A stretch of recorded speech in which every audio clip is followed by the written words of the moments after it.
Imagine looking out your window and seeing an army that has waited 3 years finally break down your door. What would you do? Where would you run when the ocean is on one side and thousands of soldiers are on the other? Today, we are stepping inside the walls of Carthage for its final gruesome 24 hours. You won't just hear about history. You will feel the dust and the fear. Through this AI reconstruction, we are going to witness the last day of a civilization exactly as it happened. The year is 146 BC, and the sun is rising over the Mediterranean Sea, but it brings no warmth to the people of Carthage.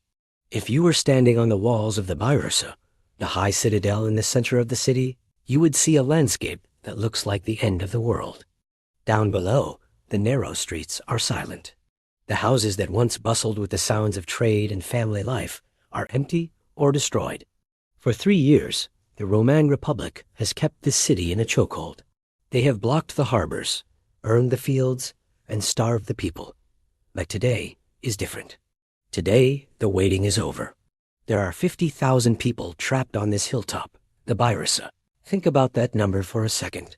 That is the population of a small modern town, all crammed together onto one single acropolis. They have no food left. They have been boiling leather to eat, just stay alive. They are weak, thirsty, and terrified. But looking down from the citadel, the most terrifying sight isn't the hunger. It is the Roman engineering machines waking up. The Roman general, Scipio Aemilianus, has decided that today is the day the city dies. In our reconstruction, you can see the heavy wooden battering rams being rolled into position.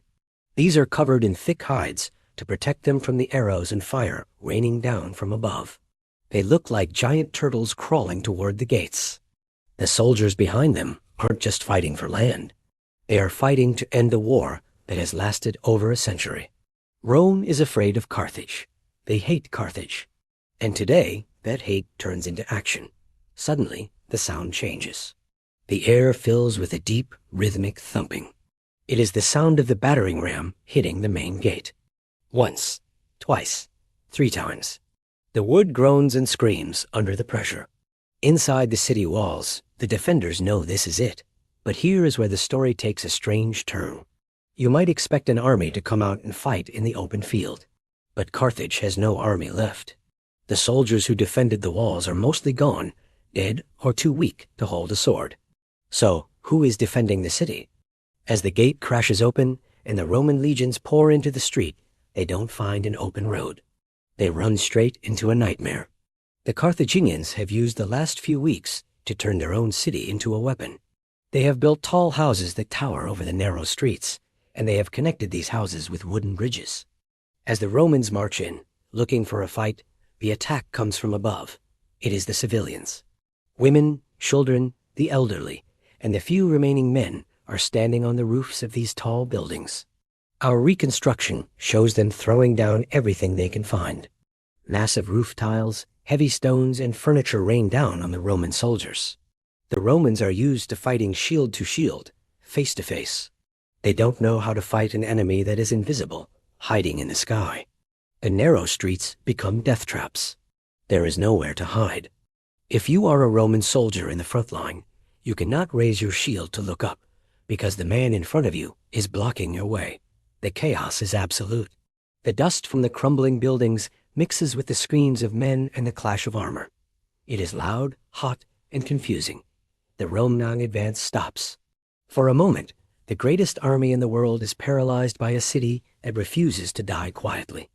But the Romans are smart, and they are disciplined. They don't panic for long. They realize they cannot just walk up the street. They have to dismantle the city to get through it. We see a change in the Roman tactics in the Reconstruction. They stop trying to march forward. Instead, they start hacking at the walls of the tall houses. They use their axes and picks to tear down the buildings that the civilians are standing on. Imagine being on that roof. You are throwing a stone, and suddenly the floor beneath you starts to collapse. The house next to you falls into the street, burying Romans under tons of rubble, but also trapping your neighbors inside. It is brutal, messy, hand-to-hand fighting, but not with swords with claws. Hour by hour, the Romans inch forward. They fill the gaps between the houses with their own dead bodies and debris to create a ramp. They climb over the ruins of the city to get to the next building. It is slow work, agonizing work. The sun moves across the sky, and the temperature rises. The smell of blood and dust is choking. The civilians are fighting with a desperate kind of courage that you only see when people have nothing left to lose. They know that if the Romans pass them, there is nowhere else to go. But there is a mystery here that historians have argued about for centuries. While this street fighting is happening on the outer edges of the Byrsa, deep inside the citadel, something strange is going on. Reports from the time mention that thousands of people are vanishing from the streets. They aren't fighting on the roofs. They aren't throwing stones. Where are they going? The answer lies in the darkness beneath the temple complex. In the middle of the citadel stands the great temple of Eshmon. It is a massive, beautiful structure, and it is the last safe place in the city. But as we move our camera into the shadows of the temple, we see tunnels, ancient passageways that run deep under the city. People are streaming into these tunnels. They are carrying their children, their few remaining possessions, and weapons. This isn't a mass escape. There is no way out of the city. The Romans have the sea blocked, and the land is surrounded. So, what are they doing down there in the dark? This is the open loop we have to hold in our minds. The street fighting above is loud and visible, but the real story might be happening in the silence of those underground chambers. Are they hiding? Are they planning a surprise attack? Or are they preparing something else entirely? The Romans on the surface don't know about this yet. They are too busy trying to survive the rain of tiles. But General Scipio is watching. He can see the smoke rising from the houses his men are burning. He knows the civilians are trapped. As the afternoon wears on, the resistance on the outer edges begins to crumble. The sheer weight of the Roman numbers is too much. Every house that falls is a victory for Rome, but it also brings the Romans closer to the inner sanctum.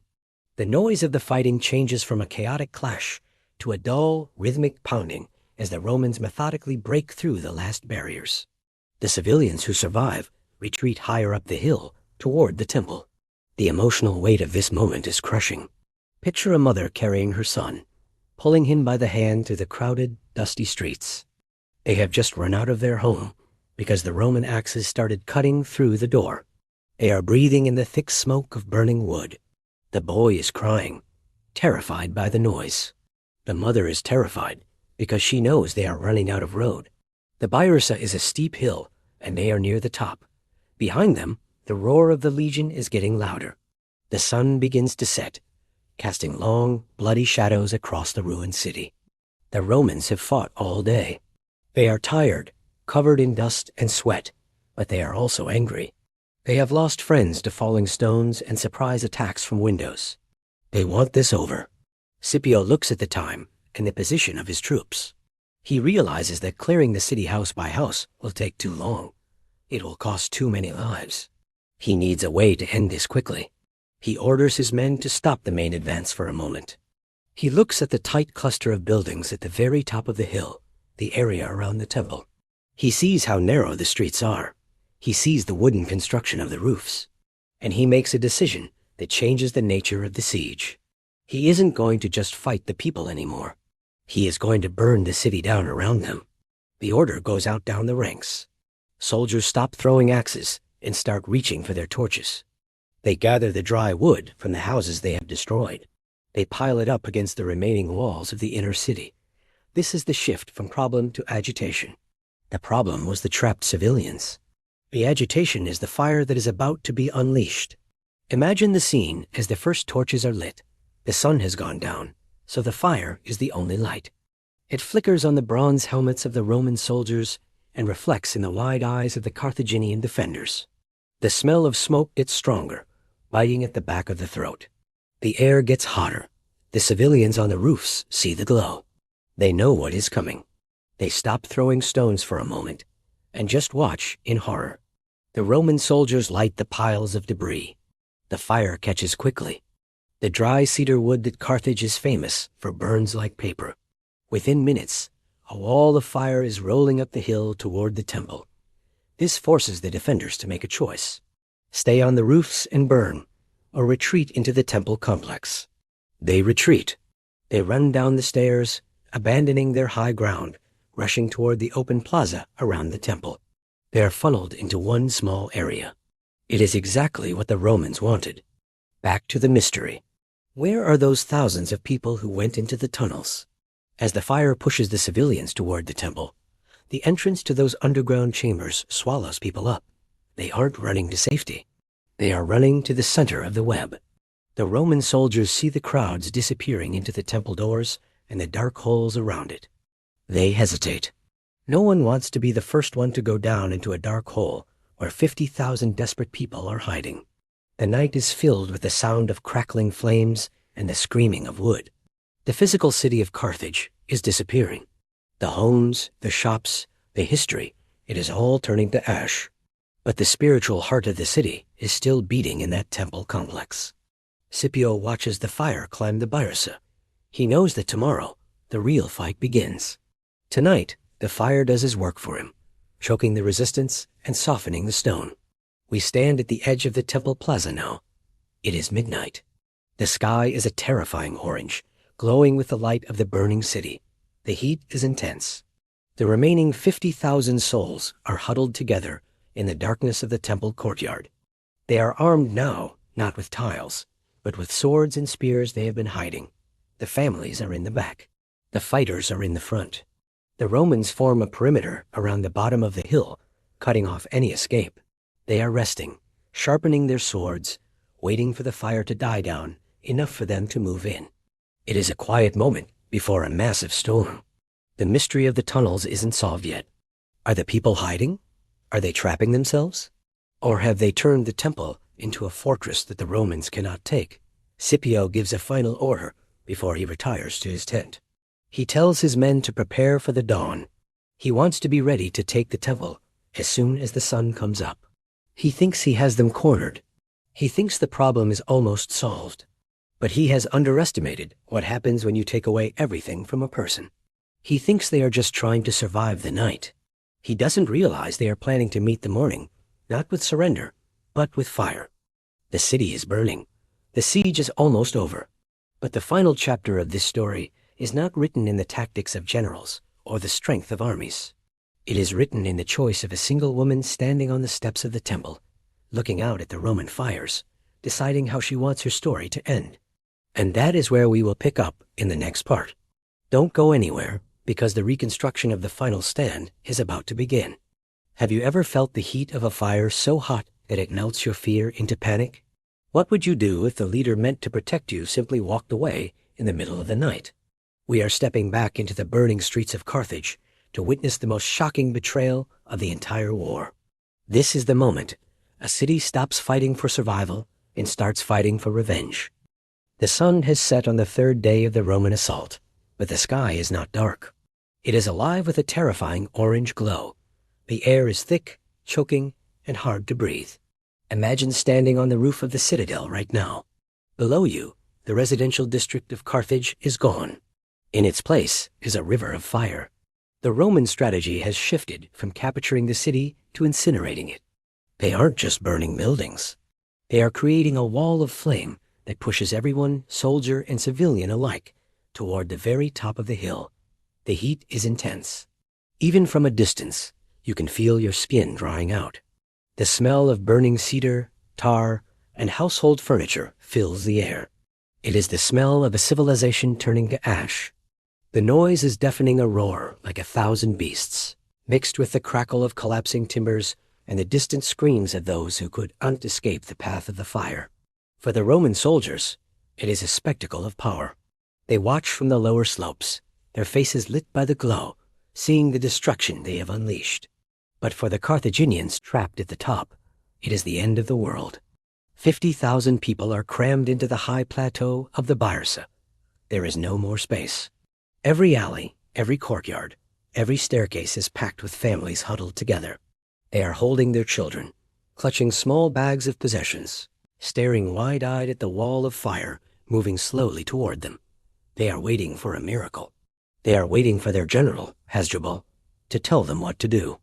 Hasdrubal is inside the grand temple complex at the very peak of the hill. He has been the commander of the defense for years. He has watched the city starve, and he has watched it burn. But now, looking out at the sea of Roman torches and the inferno consuming the streets. The man who swore to fight to the death breaks. In the shadows of the temple, away from the crowds, Hasdrubal makes a desperate calculation. He looks at his starving soldiers. He looks at the Roman legions, fresh, organized, and relentless. He realizes that resistance is no longer bravery. It is suicide. With a heavy heart and a hand trembling from fear or exhaustion, he makes his choice. He is not going to die for his people. He is going to save himself. As the midnight hour passes, a quiet movement begins near the temple gates. A small group of men slips out from the side of the citadel, away from the main Roman lines. They carry olive branches, the universal sign of surrender. They creep down the dark slopes, avoiding the fires until they reach the Roman camp. They ask for General Scipio. They tell him that Hasdrubal, the commander of Carthage, wishes to speak with him. Scipio is surprised but pleased. He agrees to meet. Imagine the scene in the Roman commander's tent, illuminated by oil lamps. The dust and sweat of the day are still on Scipio's face. In walks Hasdrubal, the boogeyman of Rome, a man who has caused them so much trouble. But he doesn't look like a monster. He looks like a broken man. Hasdrubal falls to his knees. He begs Scipio for his life. He begs for the lives of his family. He hands over his sword, the symbol of his authority, in exchange for mercy. News travels fast, even in the chaos of war. Within minutes, the story of the surrender spreads through the Roman ranks and somehow up to the citadel. It reaches the ears of the people waiting in the dark. When they hear that their leader has abandoned them, the shock is worse than the fire. The morale of the defenders snaps. It feels like the ground has disappeared beneath their feet. If the general won't fight, why should they? But not everyone submits. There is one person for whom surrender is not an option. Standing on a high balcony overlooking the temple courtyard is the wife of Hasdrubal. History does not give us her name, but her actions echo louder than any battle cry. She is dressed in the finest robe she owns, adorned with jewelry that glints in the firelight. She is holding her 2 children by the hand. She watches from above as Hasdrubal returns to the city gates, not as a conqueror, but as a prisoner of Rome. He enters the citadel to fetch his family and take them to safety, thinking he has saved them. But when he steps into the courtyard, he looks up. He sees his wife standing there. Their eyes meet across the crowded square. There is no love in her gaze. There is only pure, burning hatred. She screams at him. Her voice cuts through the crackling of the fire and the murmuring of the crowd. She calls him a coward. She calls him a traitor to his gods, his country, and his family. She tells him that his surrender is a stain that cannot be washed away. Then she does something that stops everyone, Romans and Carthaginians alike, in their tracks. She turns her back on him. She looks at her children. We cannot know what she said to them in that final moment, but we can imagine. She whispers that they are Carthaginians, that they are free, that they will not be slaves to Rome. With a steely determination that terrifies the soldiers watching from below, she leads her children not toward the gate and safety, but toward the inner sanctuary of the temple. Remember the mystery of the crowds vanishing into the temple from the night before? The open loop is about to close. As the wife enters the temple, the 50,000 people inside are not cowering in corners. They are waiting. They are armed with whatever they can find: swords, spears, knives, and torches. They have been watching the fires climb the hill. They have seen the Romans surround them, and they have realized that there is no way out. The wife of Hasdrubal becomes the spark for the final explosion. She ascends to the high platform of the altar. In front of everyone, she gathers her children. She does not want them to grow up in a world where Carthage is a slave state. In a gesture of ultimate defiance, she kills her own children, sparing them from the slavery and torture that awaits them. The crowd gasps. The silence is absolute. But she is not done. With the blood of her sons on her hands, she looks down at the stunned Roman soldiers who have just entered the temple precincts, expecting to collect loot and prisoners. She screams a final curse at them and at her husband. Then, she throws herself into the fire of the altar. It is a signal. The moment she jumps, the spell over the crowd breaks. They do not rush the Romans to fight in the traditional sense. They realize that fighting will just lead to death or chains. They choose the only freedom left to them: fire. Thousands of people inside the temple complex grab the torches they have prepared. They don't attack the Romans. They attack the temple itself. They throw fire onto the wooden beams, the tapestries, and the piles of debris. The temple, the greatest structure in the city, becomes a massive pyre. The Roman soldiers scramble back in horror. They have never seen anything like this. This isn't combat. It is ritual suicide. The defenders rush into the flames, adding their bodies to the fuel. The roar of the fire swells as the temple structure catches. The beams groan, and the stone columns begin to crack under the intense heat. Outside, on the slopes of the Byrsa, Scipio watches. He has won. The city is his. The enemy is destroying itself. But there is no triumph on his face. He sees the plume of smoke rising from the temple, darker and thicker than the rest. He sees the flicker of the flames consuming the last of the resistance. He realizes that these people hated him so much and loved their freedom so much that they chose to erase themselves rather than let him be the victor. The sound of the temple collapsing is like a thunderclap. The roof falls in, sending a shower of sparks 100 feet into the air. The interior is a furnace. Inside, the last act of Carthage plays out in silence, drowned out by the roar of the flames. The wife of Hasdrubal has her revenge. She has denied the Romans the satisfaction of a parade. She has denied them the prisoners to sell in the markets. The fire burns through the rest of the night. By dawn, the temple is nothing but a smoking shell. The streets of the citadel are silent. The 50,000 people are gone. The only movement is the settling of ash and the occasional crackle of a dying ember. The Romans walk through the ruins with a sense of unease. They are conquerors, but they walk like ghosts. This was the problem that had no solution.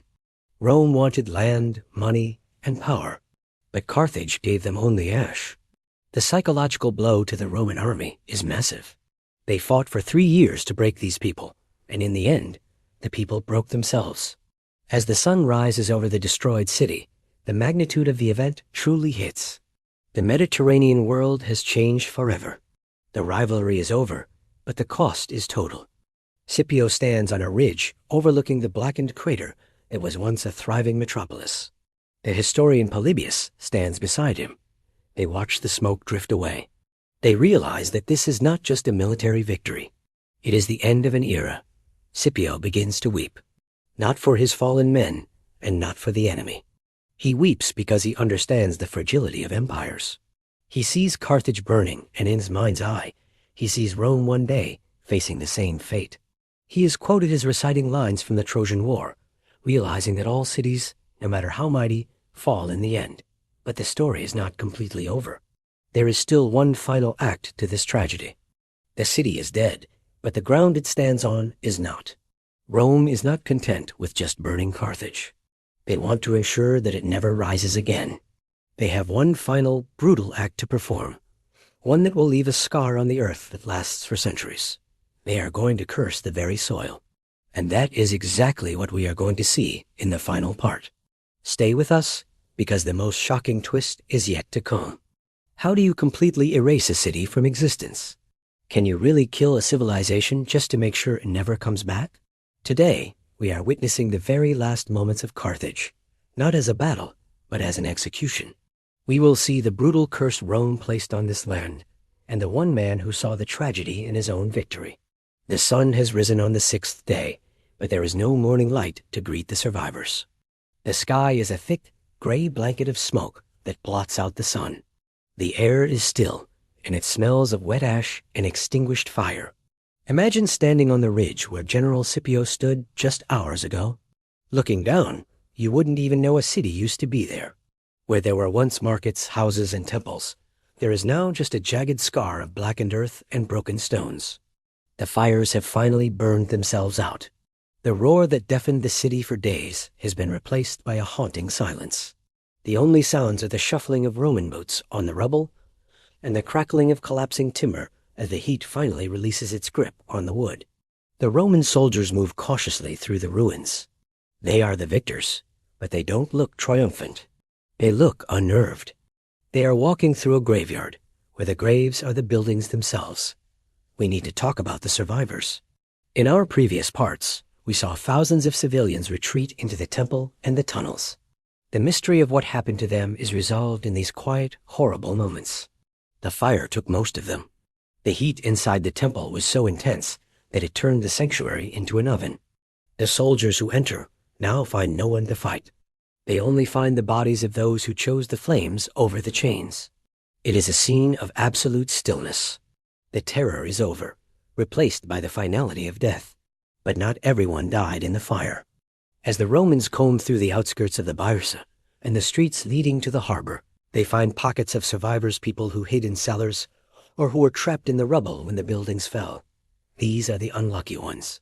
They emerge from the darkness, coughing, covered in soot, blinking in the dim light.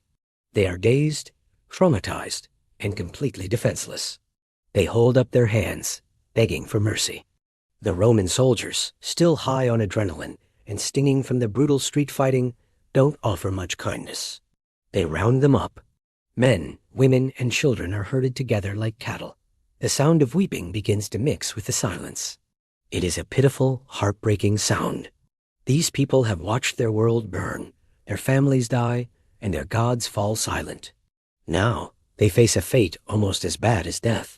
This brings us to the problem that Rome has been trying to solve for 100 years. The problem is Carthage itself. Every time Rome defeated Carthage in the past, Carthage rebuilt. Every time Rome took their land, Carthage adapted. The Roman Senate back in Italy is terrified that if they leave even one stone standing on another, Carthage will rise again to threaten them. The solution they have decided on is not just conquest, but obliteration. The survivors are dragged down to the harbors. The once great ports of Carthage, the coffin that protected their trading ships, are now clogged with sunken vessels and burning debris. The water is black with oil and ash. Here, the Romans begin the grim business of counting their spoils. They separate the strong from the weak. The men who can fight and the women who can work are branded. They are property now. 50,000 survivors are loaded onto ships. They don't know where they are going. They only know they will never see their homes again. They are being sold into slavery across the Mediterranean. Rome wants to spread the Carthaginian people so thin that they can never come together again as a nation. Imagine the despair on that dock. Families are torn apart. A mother reaches for her son as a Roman soldier pulls him toward a different ship. The screams are so loud they carry over the water. It is the final death knell of the city. The people are gone, scattered to the wind like the smoke from the fires. With the people gone and the city in ruins, Rome turns its attention to the land itself. This is the most famous part of the story, the part that has been told for thousands of years. The Roman Senate sent a clear order to Scipio and his men. They didn't just want the city destroyed, they wanted it cursed. The soldiers go back into the city, but they aren't fighting now. They are working. They form long lines and pass buckets from hand to hand. But these buckets don't contain water to put out fires. They contain salt. The story goes that the Romans poured salt over the ruins of Carthage and into the surrounding earth. Why salt? In the ancient world, salt was precious, but it was also a destroyer. If you salt the earth, nothing will grow there. The crops will fail, the trees will wither, and the land will be barren forever. It is a symbolic act of hatred. It is Rome saying, "We hate you so much that we do and even want the grass to grow on your grave." Historians today argue about how much salt they actually used. Some say it's a myth that salting a whole city would have been too expensive and impractical. But when you look at the AI reconstruction of this moment, the practicality doesn't matter. The intent matters. The Romans were performing a ritual. They were deliberately poisoning the soil to ensure that Carthage could never be rebuilt. They wanted to erase the very possibility of the city. As the salt hits the ground, the wind picks up. It whirls through the empty streets, whistling through the hollow shells of buildings. The city has become a ghost town. There is no movement. There is no life. It is just a barren, salty rock overlooking the sea. The solution to the Carthaginian problem is complete. They have been neutralized. The threat is gone. Rome is safe. But in the middle of this victory, there is one man who isn't celebrating. We return to General Scipio, the man who led the siege. He is standing on a high point, looking out over the devastation he created. He is the hero of Rome. He has done what no one else could do. He has fulfilled the destiny of his ancestors. But he doesn't look like a winner. He looks like a man who has seen a ghost. The Greek historian Polybius is standing beside him. Polybius watches Scipio closely. He sees the general's shoulders slump. He sees a tear run down Scipio's face, cutting a track through the dust and grime. Scipio turns to Polybius, and he speaks. He doesn't speak of victory. He speaks of fear. He quotes a line from the Trojan War, a poem by Homer. He says that he is afraid that one day the same doom will fall on his own country. He realizes that empires are fragile. He realizes that power is a cycle. Today, Carthage burns. But Scipio knows that in the grand sweep of time, Rome is just another city waiting for its turn. He sees the future destruction of his own home in the ruins of Carthage. It is a moment of profound humanity in the middle of a brutal war. It connects us to the past. Scipio isn't just a conqueror. He is a human being who understands the weight of destruction. He realizes that by destroying Carthage, Rome has lost its soul a little bit too. They have crossed a line. They have destroyed a civilization, not just because they had to, but because they could. And that kind of power creates a darkness that eventually consumes everyone. The sun begins to set on the seventh day. The fires are finally out. The smoke is beginning to clear. The ships carrying the 50,000 slaves are just dots on the horizon. The Romans break camp. There is nothing left to conquer here. They leave the ruins to the wind and the rats. Carthage is gone. The name will still exist on maps, but the reality is a dead zone. For 100 years, the Roman Senate will forbid anyone from living there. The land will stay salty and empty. It will serve as a warning to the rest of the world. Do not mess with Rome. But history has a funny way of working. 100 years later, Julius Caesar will come back to this spot. He will found a new city on the ruins of the old one. Carthage will rise again, eventually becoming one of the great cities of the Roman Empire itself. But that is a story for another time. The Carthage we knew, the independent, proud, trading empire, is gone forever. The last 24 hours of Carthage were not just a battle. They were an apocalypse.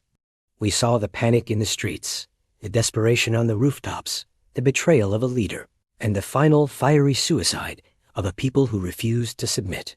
We saw the Romans try to erase a memory, only to have Scipio realize that you can never truly erase the past without haunting your own future. This story isn't just about ancient stones and old wars. It is about what happens when power goes unchecked. It is about the human cost of total war. It is about the choice between living on your knees or dying on your feet. The people of Carthage made their choice, and their fire still lights up the history books today. If this reconstruction of the past made you feel the dust and the heat, imagine what other stories are hiding in the shadows of history. Subscribe to the channel, hit the notification bell, and join us next time as we step into another lost world. The past is waiting, and we are just beginning to dig it up. Don't miss the next journey.